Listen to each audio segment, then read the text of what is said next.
വഴിയരികിൽ പഥികനായി കാത്തു നിൽക്കും നാഥൻ, വഴിതെറ്റിയാൽ സ്നേഹമോടെ തേടിയെത്തും നാഥൻ. അകലെ നിന്നും കാണും നേരമോടിയെത്തും ചാരേ, സ്നേഹമോടെ ചേർത്തു നിർത്തിയും വയ്ക്കും നാഥൻ.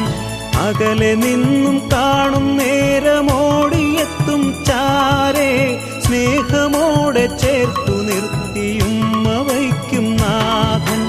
വഴിയരികിൽ പഥികനായി കാത്തു നിൽക്കും നാഥൻ, വഴിതെറ്റിയാൽ സ്നേഹമോടെ തേടിയെത്തും നാഥൻ.